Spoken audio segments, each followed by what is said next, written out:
అయితే అడ్విన్ గారు మరో కాలర్ అయితే ఉన్నారు అంజనీదేవి గారు. అంజనీదేవి గారు నమస్కారం అండి. హలో నమస్తే అండి అంజనీదేవి గారు.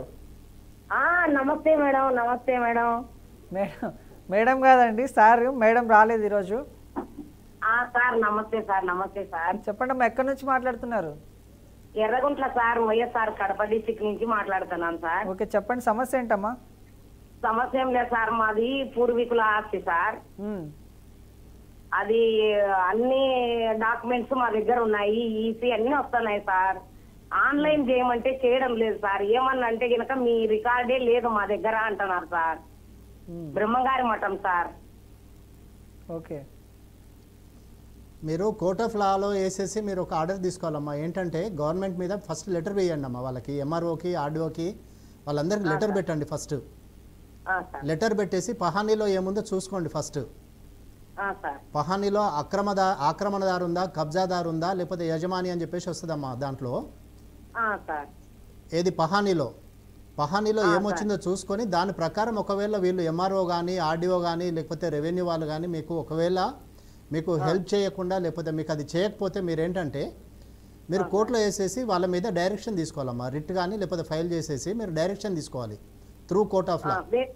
సార్ అది పట్టా భూమి వేరే వాళ్ళకు డీకేట్ అని చేసినారు సార్.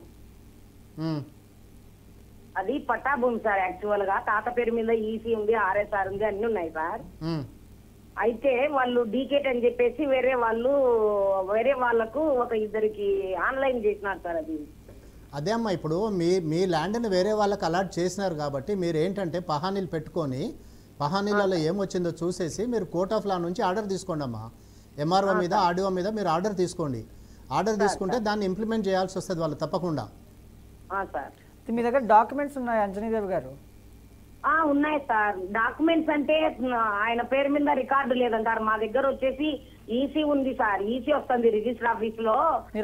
ఆయన పేరు మీదనే ఈసీ వస్తుంది సార్. 1B వస్తుందా అండి? 1B అట్లా ఏం రాలేదు అసలు, ఇవ్వలేదు సార్ మాకేంది రికార్డు వాళ్ళాడా. మీరు పహానీలు ఒకసారి చెక్ చేసుకోండి అంజనీదేవి గారు. మీరు నకలు అంటారండి, పహానీ నకలు అంటారు. ఒకసారి నకలు మీరు చూస్తే అందులో ఎవరుండేదని తెలుస్తుంది. దాన్ని బట్టేసి మీరు కోర్ట్ ఆఫ్ లాకి వెళ్ళొచ్చు అమ్మా. మీరు కోర్ట్ ఆఫ్ లా నుంచి ఆర్డర్ తీసుకుంటే వీళ్ళు తప్పకుండా చేయాల్సి వస్తుంది మీకు, ఎంఆర్ఓ కానీ ఆర్డీఓ కానీ వాళ్ళ ఎవరైనా కూడా. ఓకేనమ్మా? ఓకే రైట్ అమ్మా. ఎస్. అయితే అడ్విన్ గారు, ఇప్పుడు భార్యాభర్తల మధ్య నమ్మకం పోయినప్పుడు ఈ కౌన్సిలింగ్ అనేది ఎంతవరకు సహాయపడుతుంది అంటారు? ఇప్పుడు మీరే అన్నారు బ్రహ్మ గారు, నమ్మకం పోయింది అన్న తర్వాత ఇంకా మీరు అక్కడ బంగారం తెచ్చిపెట్టినా ఏం పెట్టినా నమ్మని పరిస్థితికి వచ్చిన తర్వాత మీరు ఎంత చేసినా వేస్ట్. అంటే ఇప్పుడు కోర్టులలో కూడా లేకపోతే పోలీస్ స్టేషన్లో 498కి వెళ్ళినా లేకపోతే కోర్టులో మీరు డైవర్స్ ఫైల్ చేసినా లేకపోతే మీరు ఆర్సీఆర్ ఫైల్ చేసినా కూడా ఏంటంటే కోర్టులో కూడా మీడియేషన్ నడుస్తుంది బ్రహ్మ. మీడియేషన్ నడుస్తుంది, కౌన్సిలింగ్ నడుస్తుంది, అన్నీ నడుస్తున్నాయి.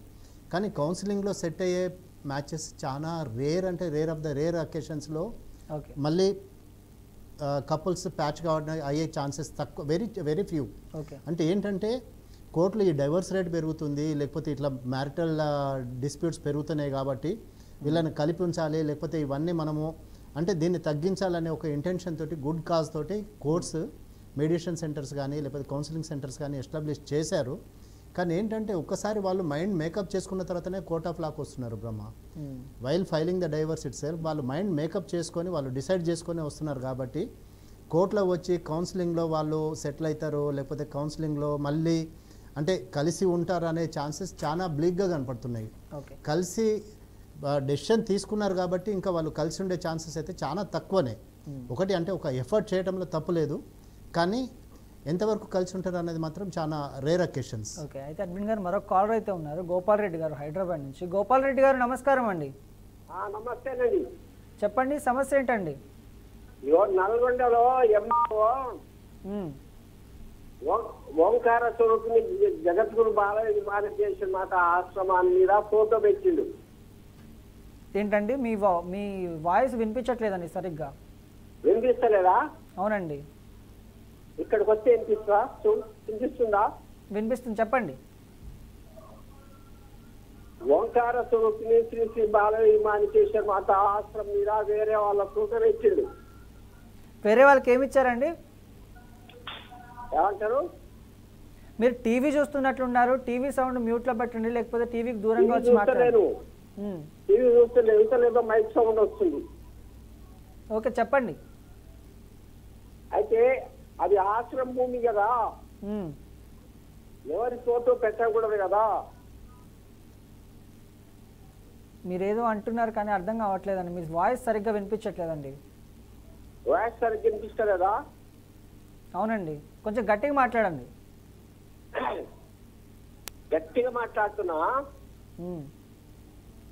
నల్గొండ ఎంఆర్ఓ ఓకే,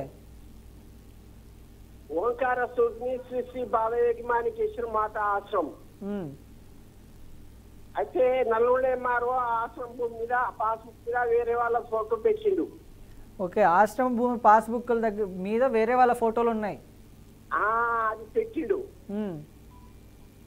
ఆశ్రమం భూమి మీద ఎందుకు పెట్టకూడదని అడుగుతున్నాడు కలెక్టర్ దరఖాస్తు ఇస్తే. ఇప్పుడు ఆశ్రమం ఎవరి పేరు మీద ఉందండి? ఆశ్రమం మాణికేశ్వర మాత పేరు మీద ఉన్నది. ఎవరి పేరు మీద అండి? మాణికేశ్వర మాత. డాక్యుమెంట్లు ఉన్నాయి ఆశ్రమం అవి? అన్ని ఉన్నాయి. అయితే ఏం చేసినంటే 94-95 లో కలెక్టరు ఆశ్రమం భూమి మీద ఎవరు ఫోటో పెట్టకూడదని రాసిండు. ఇప్పుడు ఏం ఆ రూల్ చెప్పండి, ఏం రూల్ ప్రకారం పెట్టకూడదని అడగాలి. ఇప్పుడు ఆశ్రమం భూమి మీద వేరే వాళ్ళ ఫోటో పెట్టకూడదు అంటే రూల్ ఉందా, ROR ఉందా, లేకపోతే ఆర్డర్ 23లో ఉందా, ఎంత ఏం రూల్ ఉందో చెప్పండి. నాకేం అర్థం కాలేదు. అయితే అడ్విన్ గారు, ఇప్పుడు ఒక ఆశ్రమం నల్గొండలో ఒక ఆశ్రమం ఉందంట. ఆశ్రమానికి సంబంధించినటువంటి పాస్బుక్లో వేరే వాళ్ళ ఫోటోలు ఉన్నాయంటే వేరే వాళ్ళ పేరు మీద ఉన్నట్టు ఉన్నాయి. దాన్ని ఎంఆర్ఓను ఆర్డీఓకి ఫస్ట్ కంప్లైంట్ చేయమనండి. వాళ్ళ ల్యాండ్ డాక్యుమెంట్స్ ఏవైతే ఉన్నాయో ఆ డాక్యుమెంట్స్ తోటి వెళ్ళేసి ఎంఆర్ఓను ఆర్డీఓను ఫస్ట్ కన్సల్ట్ చేయమనండి. ఇట్లా మరి అంటే తప్పుగా చేసినారా, లేకపోతే ఎవరన్నా దాన్ని ఇన్ఫ్లుయెన్స్ చేశారా, లేకపోతే వాళ్ళ దగ్గర ఏమైనా డాక్యుమెంట్స్ ఉన్నాయా అనేది అది ఆ వెరిఫికేషన్ కానీ ఎట్లా చెప్పగలం బ్రహ్మగారు. సో ఇప్పుడు ఏంటంటే ఈయన దగ్గర ఉన్న డాక్యుమెంట్స్, ఈయన దగ్గర జెన్యున్ డాక్యుమెంట్స్ ఉన్నప్పుడు ఈయన వెళ్ళేసి ఎంఆర్ఓను ఆర్డీఓను కలెక్టర్ని వీళ్ళని కలుమనండి. కలిసినప్పుడు ఇప్పుడు ప్రజావాణి జరుగుతూ ఉంది. ఇప్పుడు ప్రతి మండే రోజు కలెక్టరేట్లో ప్రజావాణి జరుగుతూ ఉంది. ఆర్డీఓ ఉంటారు, కలెక్టర్ ఉంటారు, అందరు ఉంటారు. కాబట్టి అక్కడ వెళ్ళేసి తన గ్రీవెన్స్ సబ్మిట్ చేయమనండి. తర్వాత మన ఆర్డీఓ గారు దాన్ని అడ్రస్ చేస్తారు, ఏ ఇష్యూ ఉన్నా కూడా. ఓకేనా సార్? Yes, okay.